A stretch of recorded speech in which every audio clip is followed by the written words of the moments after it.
हर हर महादेव देव।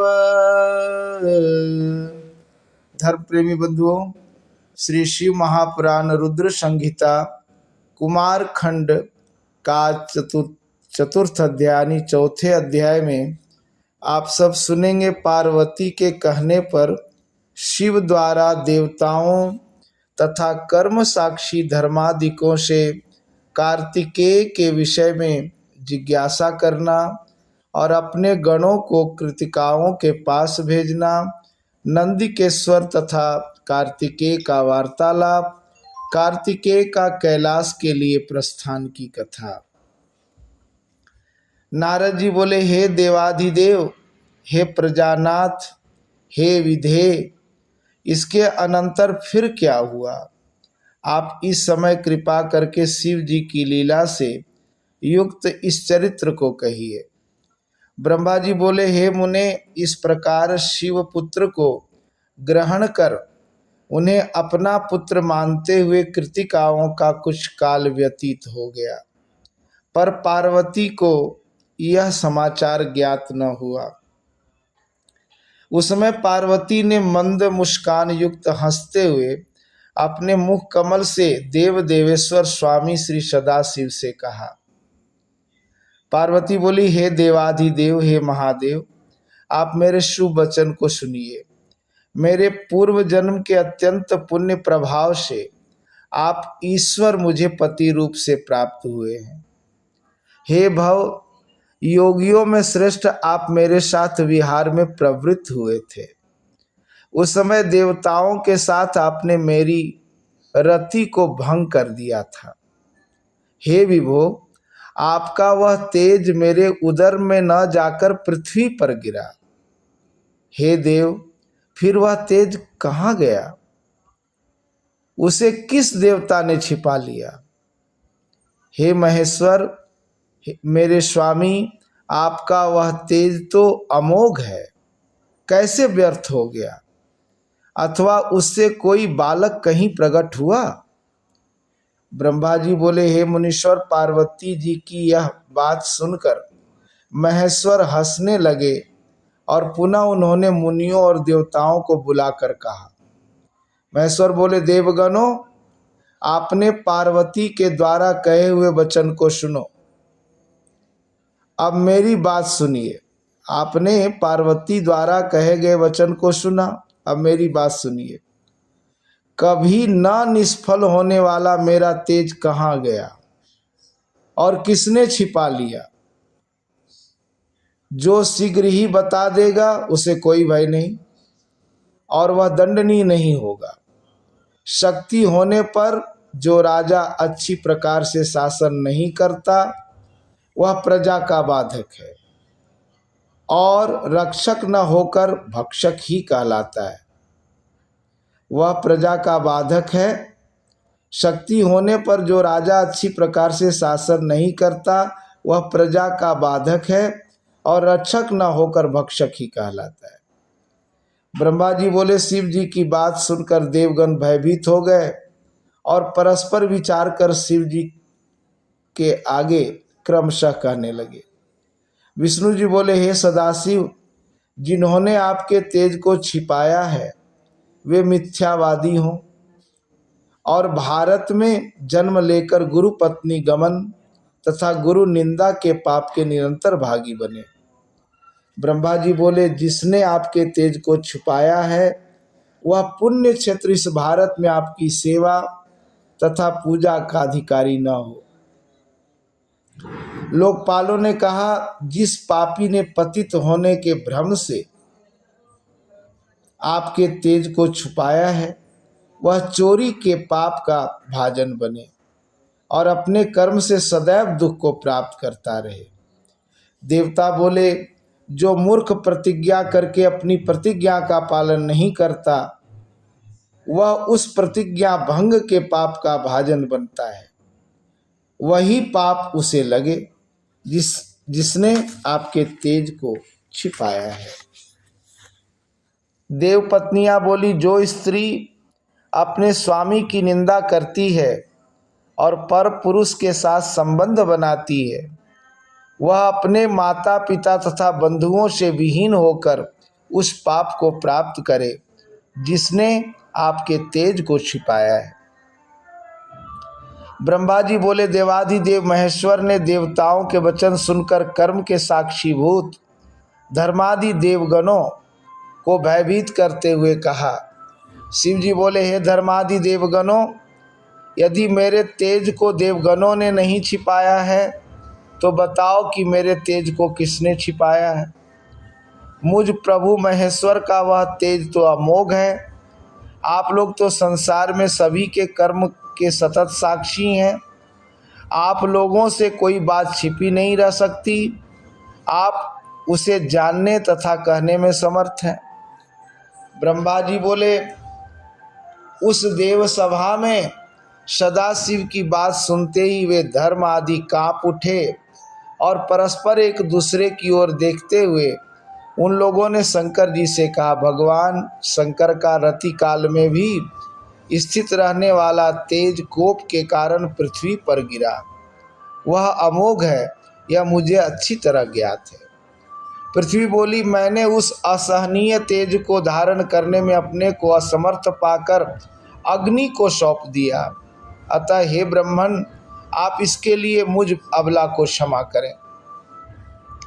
अग्नि बोले, हे शंकर, मैं कपोत रूप से आपका तेज धारण करने में असमर्थ था, इसलिए मैंने उस दुस्सह तेज को कैलाश पर्वत पर त्याग दिया।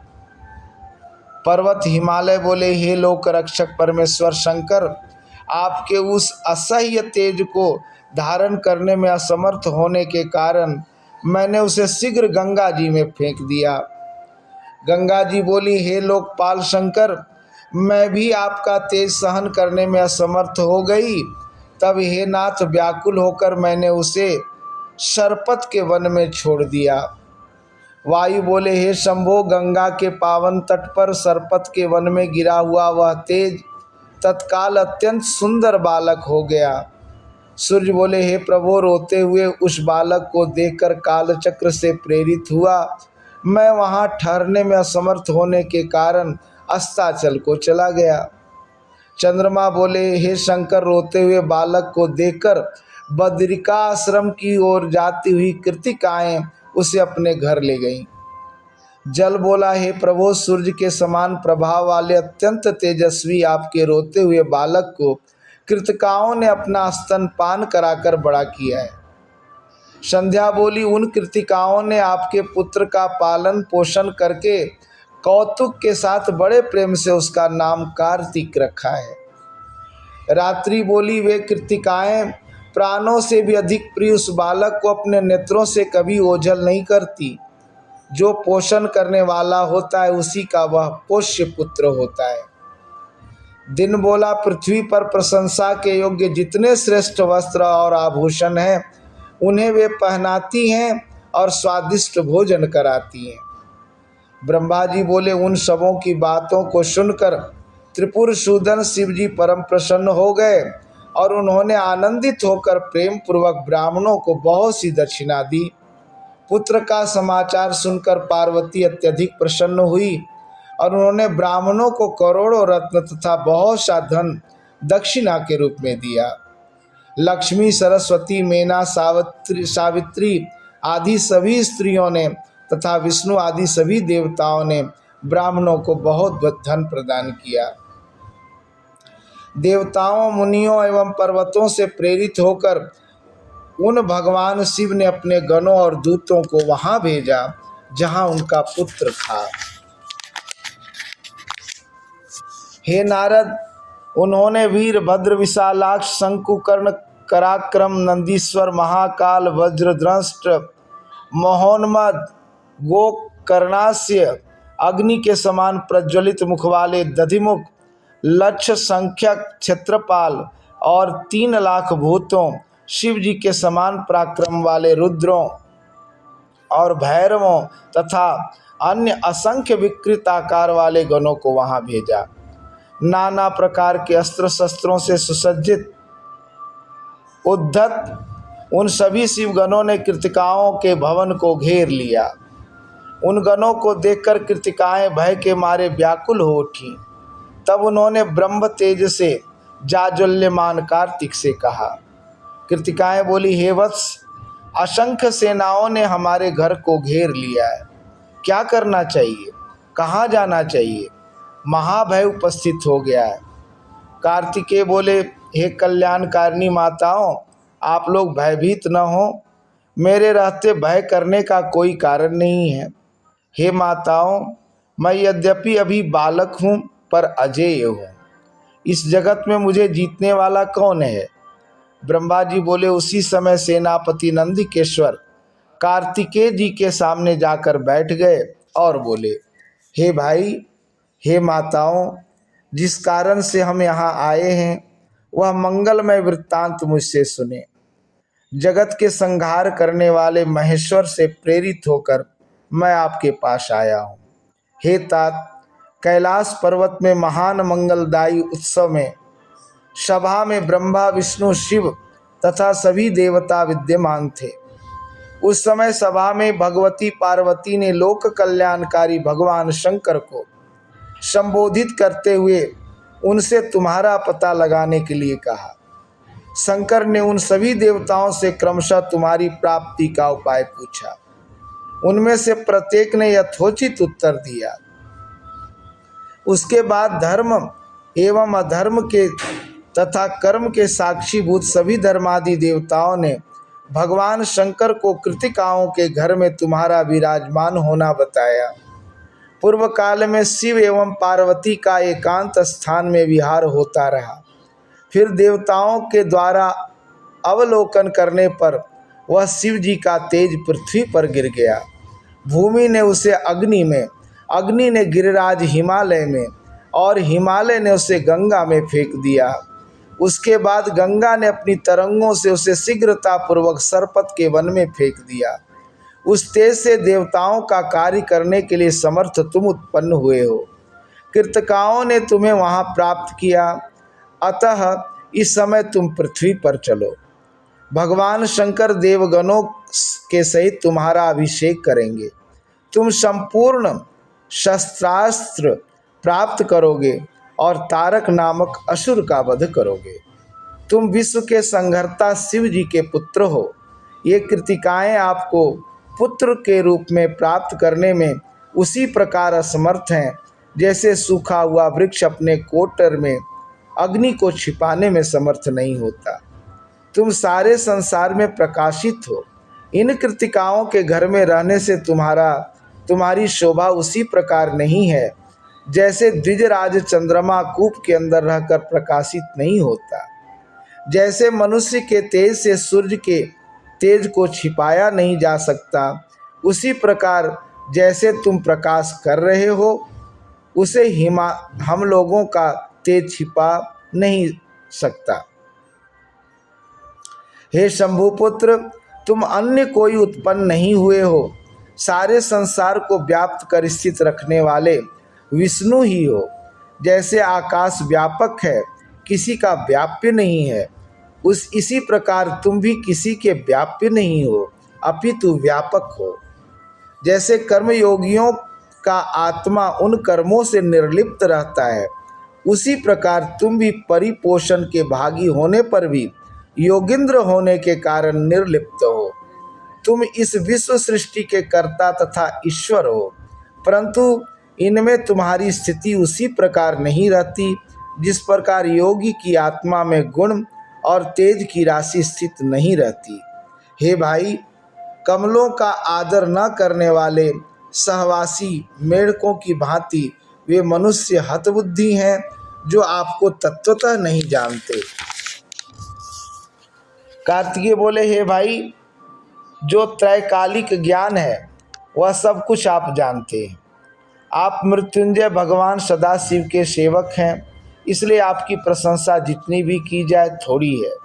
हे भ्राता, कर्मवश जिन लोगों का जिन जिन योनियों में जन्म होता है उन उन योनियों के भोगों में उनको सुख प्राप्त होता है। ये सभी कृतिकाएं ज्ञानवती हैं, योगिनी हैं और प्रकृति की कलाएं हैं। इन्होंने अपना दूध पिलाकर मुझे बड़ा किया है। इसलिए मेरे ऊपर निरंतर इनका महान उपकार है। मैं इनका पोष्य पुत्र हूँ। ये स्त्रियां मुझसे संबद्ध हैं। मैं जिस प्रकृति के स्वामी के तेज से उत्पन्न हुआ हूँ, ये उसी प्रकृति की कलाएं हैं। हे नंदिकेश्वर, शैलेंद्र कन्या पार्वती से मेरा जन्म नहीं हुआ है। वे उसी प्रकार मेरी धर्म माता हैं जिस प्रकार कृतिकाएं सर्वसम्मति से मेरी माता हैं। आप महान हैं, शिव जी के पुत्र के समान हैं और मुझे लाने के लिए उन्होंने आपको भेजा है। इसलिए मैं भी आपके साथ चलूँगा और देवताओं का दर्शन करूँगा। इस प्रकार कहकर कृतिकाओं से आज्ञा लेकर वे कार्तिकेय शंकर के उन गणों के साथ शीघ्र चल पड़े। इस प्रकार श्री शिव महापुराण के अंतर्गत द्वितीय रुद्र संहिता के चतुर्थ कुमार खंड में कार्तिकेय का अन्वेषण तथा नंदी संवाद वर्णन नामक चौथा अध्याय पूर्ण हुआ। हर हर महादेव देव, ये था चतुर्थ अध्याय। और कल पांचवें अध्याय में आप सब सुनेंगे पार्वती के द्वारा प्रेषित रथ पर आरूढ़ हो कार्तिकेय का कैलाश गमन, कैलाश पर महान उत्सव होना, कार्तिकेय का महाभिषेक तथा देवताओं द्वारा विविध अस्त्र शस्त्र तथा रत्नाभूषण प्रदान करना, कार्तिकेय का ब्रह्मांड का अधिपतित्व प्राप्त करने की कथा। आज के लिए इतना ही। धन्यवाद।